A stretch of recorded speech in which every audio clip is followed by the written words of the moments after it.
Welcome to this in-depth tutorial on how to set up Omniclock to slave external devices. We're going to be using both MIDI DIN connectors as well as USB, and I'm going to be doing this with machines from all the major manufacturers. So you're going to see Elektron, Roland, Torso, well, basically whatever I can find in my studio AKAI. I'm going to put it here and show you how to slave it.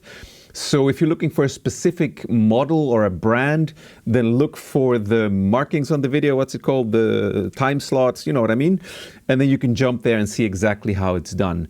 So not only am I going to show you how to do that, but I'm also going to look at how to optimize your operating system so that you get the best results. Because while Omniclock is very stable, we are still relying on the CPU performance of your computer. And if your computer's CPU is massively fluctuating because you have a lot of stuff running in the background, this will not work as well as it can.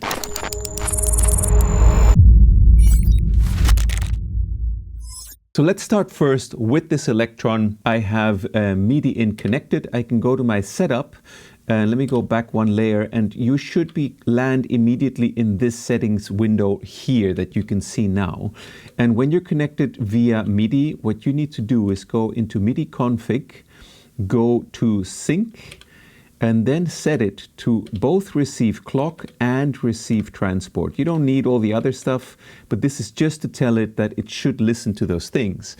So this is connected to MIDI port 7 on my MIDI interface. It's just a standard MIDI interface, and now let's start it. So as you can see, I just made a hi-hat pattern. And as you can probably see, we're going to loop at a certain point. That's not a problem. It's going to keep its synchronization to the project, even if we're using positive or negative delay. We're not quite in time yet, though.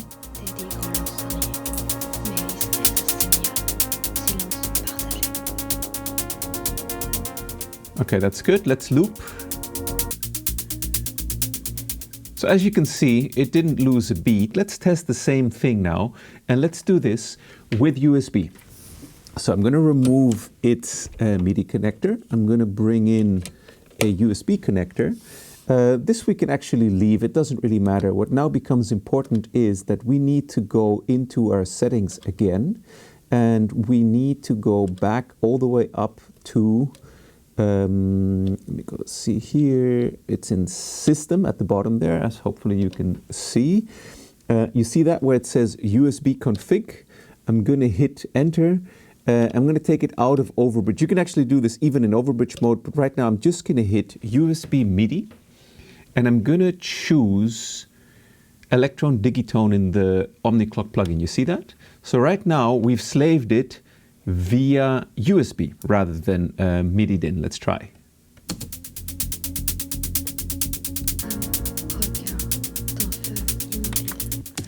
And yeah, of course, you can also add shuffle. And there's a ton of different shuffle models, but if you want the tightest possible sync, please use accurate mode and make sure that you use the suitable curve for the machine that you're clocking, especially when using shuffle. This more than anything affects the way the machine will respond to shuffle. So a very important detail is when you do start using shuffle, please select the manufacturer abbreviation here, because what we've tested is that those are the curves that will give you the best response for the shuffle, which is closest to the original. However, sometimes actually choosing the wrong curve will also sound very cool because it does change the way the shuffle feels. But as a starting point, please choose the manufacturer. So as we're on Elektron, we'll stick with the Elektron curve. Even if I were to set a short loop here, like for example, just like let's do 1 bar, this will loop stable.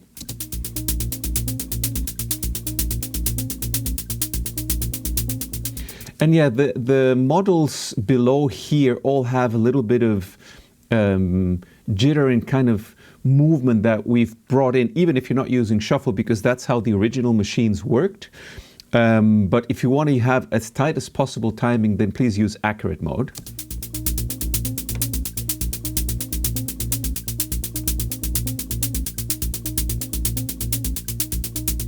About there. Okay, so I hope this gives you an overview of how Elektron works, which I think is a very common machine for this. However, let's now actually move to a different machine. Let me pause here and bring up a different machine. Okay, so I've brought up one of my favorite drum machines, my favorite drum machine, the MFB Tanzbär MKI. It's such an incredible machine, but let's not get into that today. Let me show you how it synchronizes. You send it MIDI clock to MIDI in 2.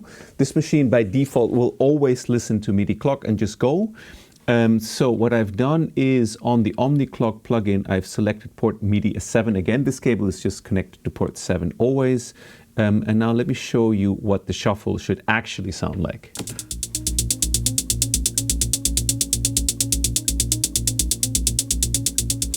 Okay, let me show you the 909 shuffle, which is one of my favorites.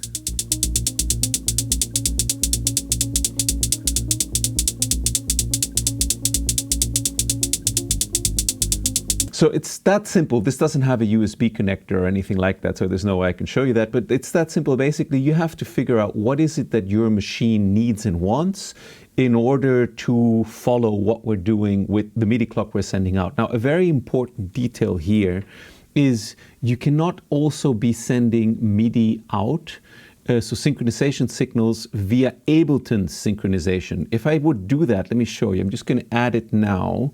I'm just going to move this here. I've now added MIDI clock again to port 7, but also from Ableton. And you can imagine probably, check out what's going to happen. You hear it's double timing? I mean, this could become interesting at some point. Who knows what some people will do with this, but generally we don't want this, right? So it's basically just receiving 2 clock signals, so it's doing double time. We don't want that, which is why please switch off all your sync signals being sent to external devices if you're also using them with Omniclock. Okay, so let me show you now how to do USB, and for this we're going to use the Torso T1. I have its software open, it's connected via USB, so it's showing that it's connected. I'm not going to do this firmware update right now. This is where it gets important. You don't need the link synchronization because we're going to be synchronizing this via MIDI. There's 2 ways to do it. You could connect a little tip ring sleeve, type of like connector cable to do it with normal MIDI. However, I mostly use this via USB, and this is the part that's important. If I press play right now, even though Torso is selected T1 on the plugin, nothing's going to happen. And the reason is that I have not selected to listen to clock and start stop. Let me show you.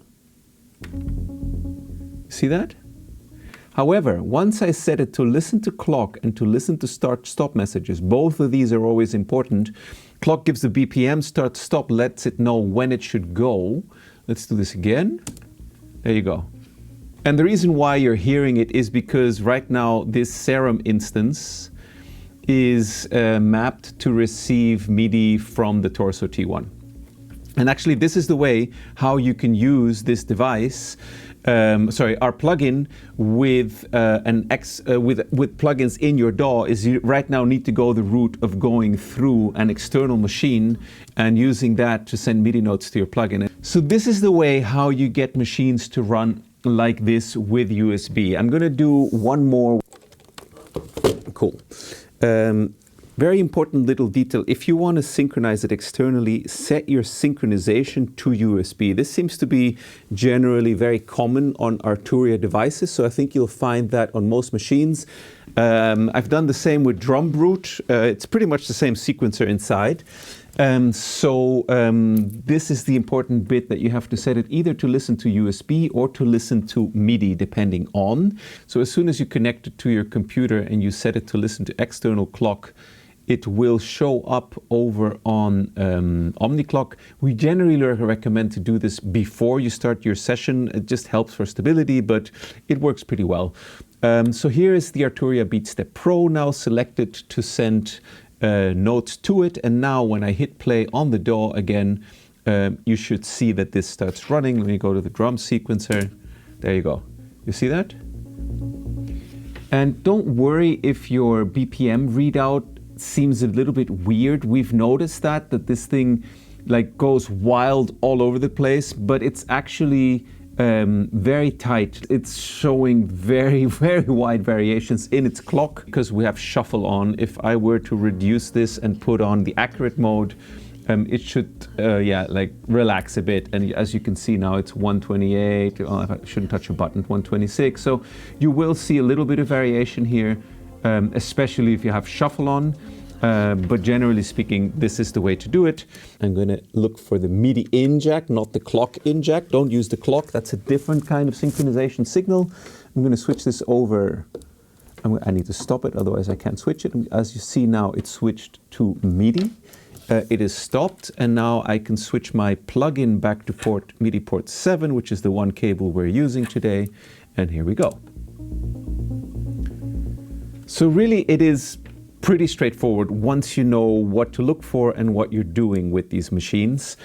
Let me do one more. Let me do a Behringer device because it's another one of these machines that's just very common. All right, so I've brought the little Behringer up now, but this is, by the way, an incredible machine. It sounds so great for bass. Its sequencer is super groovy. I have a video on it on the channel. Okay, so as you can see, it's connected via USB, and there's a little tricky thing here. You may be able to see here sort of in fine print, it says sync. If you want to choose how this machine syncs, you have to hit both these buttons, and as you can see, there's a blinking light briefly here above the key that says USB. That would be USB sync, and this is telling it actually if it's listening to one pulse per spec. I use IPPS, and now it's set, as you can see, to USB. So now if I go over to Omniclock and look for the TD3 Mo via USB, there it is, selected, and we can start it. There's no need to set MIDI start stop or anything because it just always listens for that. Now, if I were to want to trigger this via MIDI, I can of course take a MIDI cable into it. I'm going to remove the USB and just get this sorted for you here. Now I'm going to go back here. As you can see, the TD3 Mo port disappeared once I pulled it, but it's all pretty stable. I'm going to grab MIDI port 7 again, and this is the tricky bit. You need to hit sync and select MIDI. You see how MIDI is blinking now? That means that now we've actually selected this to slave off MIDI, and it's the same. Let's go. You see how the envelopes and everything are triggering? So that's it. Right now it's running off of its MIDI clock. And this is the same for a lot of the machines that Behringer has cloned from these old classic Roland ranges. This sync button, you will also find it on the 606, for example, clone that I also have from Behringer. So that's the way you do it with that. As promised, I also do want to show you how to do this with an MPC. So we have an MPC Live 3 up now. This is so cool that this doesn't require power because it runs on batteries. I have it connected with a MIDI DIN cable. I've not been able to get this to work via USB. It only responds to MIDI clocking via MIDI DIN, to my knowledge. So what you need to do is you need to go into your preferences and you will find a menu point called MIDI Sync. I hope you can see this well enough. And if you scroll down, you will see here it says MIDI Clock Receive, MIDI Clock. I'm going to switch this to off so that you can see how it would normally be. If I now press play on my DAW and bring up my MIDI channel 7 also, that this is now also connected to, nothing's going to happen, right? Because yes, it would like to receive its MIDI clock. So we're going to go back to the settings. And as you can see now, I'm scrolling down and I'm going to select it to receive MIDI clock, not MIDI timecode. That's a different thing. Also not Ableton Link. We're using MIDI clock. As you can see, that is selected now. I can go back to main. Maybe let's go to the arrange window so you can see this all a bit more clearly. And because I have MIDI channel 7 set here, which is the channel, not MIDI channel, MIDI port 7, which is the cable that's connected to it, I can now again see that how it's following. If I stop, it will also stop. If I restart, it'll follow. And again, I can shift the clock to bring it forwards and backwards. Like you can see how the cursor actually slows down, especially if I set this to 4. You should be able to really see how the cursor slows down for a minute when I delay its clock. However, what does not work on the AKAI unit is shuffle. If I were to use shuffle now, it doesn't really listen. It kind of starts wobbling a bit with the tempo, but it doesn't shuffle its output because it's not expecting MIDI clock to shuffle. I know that's a bit crazy, AKAI, but it would be cool if we can find a way to make this work for you. So that's the way to do this with MPC type devices and keyboard. Set it to listen to external MIDI clock, connect a MIDI cable, and then you can slave it and synchronize it to your DAW. Okay, we're back again, and don't let the diminutive size of this machine fool you. This thing sounds great. It's very cool. Okay, as you can see, I've set it, I've connected it via USB. There was nothing I needed to tweak on this. It just responds to external clock as soon as it receives it on its USB connector. As soon as I connected it, it'll show up here on my list of available targets for MIDI clock, and if I press play, you'll see it immediately will follow the play line from my DAW. It's running in 2/16, so you're not seeing the second 16 hits. But yeah, as you can see, it's cycling. I can stop it, start it again, stop it, start it again. It follows beautifully. Super, super stable, super, super fun. Really nice that it's a little battery-powered machine. Now, finally, I want to also show you a Korg device called the Volca Drum, which was also something that we alpha tested. Just, you know, we wanted to basically include like all the major manufacturers. And again, here, I didn't have to do anything with the MIDI synchronization. As soon as it receives MIDI clock on its input, it goes. And let me show you. I'm going to select MIDI port 7. And there you go. You see how it immediately starts running? Stops, follows again. So this one is, yeah, plug and play. There's not much to do really, which is awesome. Similar like the other device we just saw. While we're at it, just to be exhaustive, but I'm not going to bother powering it on because I think you can imagine, but I think it's good to have seen it because it's kind of a cool machine that's kind of new. The LM drum from Behringer has a sync button right here. And if you click it, you'll see one option, which is MIDI. So go drive to it, hit click, and this will also slave to MIDI coming from our clock. As I was editing, I realized I forgot to show you how to synchronize, for example, Nord keyboards. Right now I'm sending this MIDI on its cable coming from my port 4, and it's very simple. Up here there's a button called Master Clock, and right now, as you can see, it's receiving clock from Omniclock. You can just go over here a bit. We can maybe raise the tempo to 156, and if I bring you back here, you will see it's also followed over to 156. So that's how to do it on the Nord. Let's go over to the Moog. So the Moog is on port 5, and it's not actually in the MIDI settings where you would probably expect it. It is actually in the clock settings. So if you click on this little triangle there, you'll see clock source MIDI in. I already have it set to that. You can go to analog, you can go to internal, but if you go to MIDI in, you can see now that it's tweaking all over the place and it's receiving its tempo information from Omniclock. So it's pretty straightforward, and actually this responds great also to shuffle. The Matriarch does not respond so well to shuffle, but this one does. Okay, so I hope this gives you an overview of what the general procedure is for setting these things up. Maybe to summarize, you need to switch off the clock in Ableton. You need to select MIDI clock on your machine, either via its USB or its MIDI DIN 5-pin connector. And you need to click that it should listen for clock as well as start and stop if it gives you that option. Some machines will listen to tempo, but you can still stop them manually. But yeah, in any case, most machines will do both, but some machines specifically, like the Digitone or the Elektron sequencers, they want you to choose whether you just want the BPM or you also want it to start and stop in time, which generally speaking is what we tend to use. And that's it. Like you saw with the Torso also, you had to choose that you want to have start-stop or MIDI clock. And it's basically, MIDI clock is a standard protocol. I'm sure that Dave Smith never thought that we were going to be shuffling it. So it's quite amazing that this protocol holds up to all this crazy stuff so many years later. But generally speaking, if a machine has MIDI clock listed on its feature list, it will listen to MIDI clock and it will listen to start-stop signals. Just make sure that you've selected those. Send it clock only from our plugin and you're ready to go. Now, having said all that, there is some really important things that you need to know about when you're doing this which relate to your OS.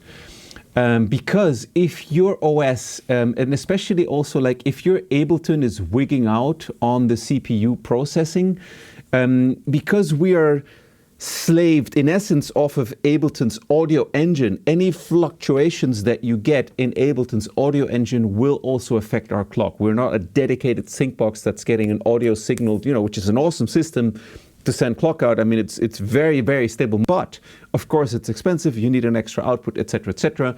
You can get plugin based MIDI clock to be extremely stable, but the big but, your system needs to be set up to be quite smooth with how it is working. So let me show you the tweaks that I highly recommend you do to your Mac, not only to use Omniclock, but in general, because it just makes such a difference for how fast your machine performs and how accurate it can be for outputting its audio and its clock signals also. Okay, so here we go. I'm in the Mac preferences. I'm always 1 or 2 OSs behind. I never go to the newest OS. First things first. Notifications, switch off everything. You don't need notifications when you're making music. It'll just pop up, do weird stuff. It'll distract you. It may try to take you off to Instagram or some other thing. The only exception I make is my virus scanner, because obviously I don't want to send anyone viruses with the products we release. So that's the only thing that is allowed to notify me. If someone connects a USB stick that's infected with something or other, I want to know immediately. The other very important tweak: do not please have your system sounds going to your main audio interface. As you can see, this is going to the Mac Pro speakers. That's fine. And my output and input is not going to my Quantum audio interface. It's going to a separate audio interface so that there is no kind of two processes addressing the same sound card while I'm trying to make music and sending clock signals and all these things. So very, very important little detail. I know on Macs we're kind of spoiled and usually this stuff doesn't cost too much trouble, but if you're experiencing fluctuations in MIDI clocking from Omniclock, these are the tweaks that I would highly recommend you to do. I switched off all of this like user interface sounds. You don't need them. Really, you definitely don't need them. I mean, I guess, but yeah, no. Okay, what else have we got? Focus mode. I would absolutely set it to not disturb. I have mine on from 8 a.m. till 8 p.m. Just while I'm working, while I'm in the studio. I don't want little things to pop into my screen, also for CPU performance, so it's just off. I should probably make one here that's like music and tune it on some way, but yeah, in any case, this works. Screen time you don't need. General, do you need anything here? Obviously software update, I would always switch that to off. Don't let your system upgrade itself. Beta updates, no way. Just try to, whatever OS you're running right now that's stable, I would stick to that except for the security updates. Now this is a big one, login items. Disable as much as you can here of stuff that you don't absolutely need. I have a couple of things here. This is related to my sound card. This is related to my mouse. This is like a network monitor. This is related to my mouse. This is related to my mouse so I can show you guys better what I'm doing. Better Touch Tool is related to why my Windows snap like it is a Windows machine, which I find incredibly useful. This is to set up my displays, and this al dente protects my battery so that it doesn't get fried and it has a longer life. That's the only things I allow to open at login. And as you can see, I have a ton of stuff that would love to be in the background, guzzling on CPU performance, switched off. I only have the stuff on that I absolutely need for music production. And sometimes if I'll open up an Arturia control download software now, it'll complain that something's missing. I'll switch it on for that and switch it back off again. So reduce the amount of stuff that can run in the background of your machine as much as possible, because it will give you a more stable performance. Yeah, watch out with this Waves one. If you're running Waves plugins, if you do this, you kind of break the installation. You'll have to install it again, so don't remove that one. But yeah, if it's related to your music, leave it on. Exception that I make is my virus scanner. I have no idea why all these icons are missing. I don't really care. As long as it's working, it's working. Okay, what else have we got that is super important? Yeah, Time Machine, don't let it run automatic backups in the middle of your sessions. I prefer to just do it manually when it's needed, maybe every month or two. I'll do something like that. Okay, appearance is not important. Accessibility, not important. Control center.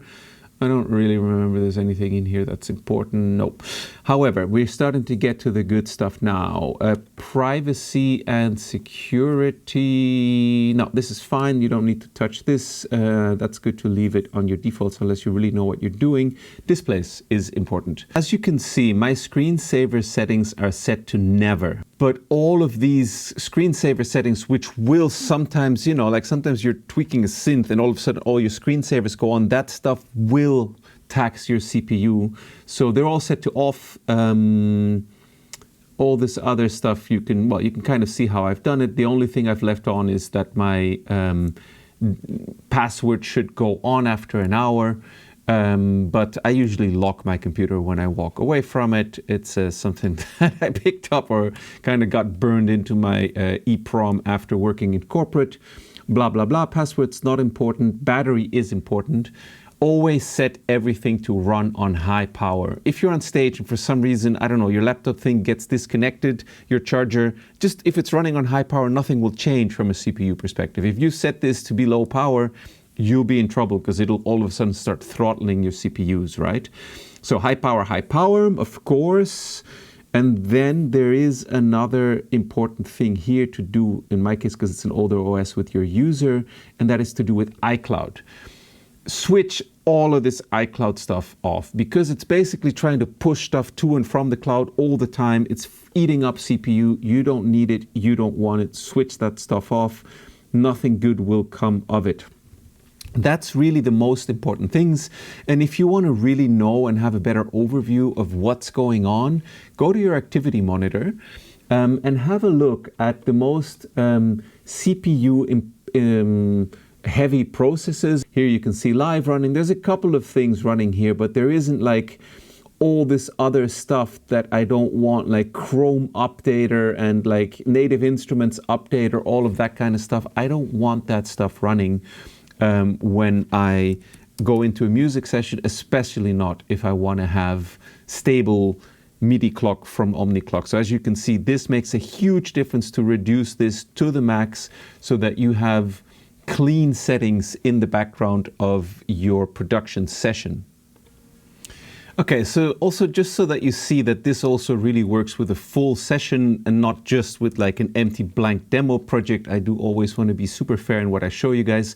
I've raised my buffer to 128 because my computer doesn't run a full production project at 32. 128 I can get away with if the project's not too crazy. So let's have a listen. And I also have my CPU overload indicator set to current, not average. Current is more jumpy and it'll warn me very quickly if anything weird. It basically warns me whenever I start the DAW and then I reset it, and then after that I know I have to watch it. So here everything's cool. From here on in we're cruising. I've again selected the digitone. Let's bring it in.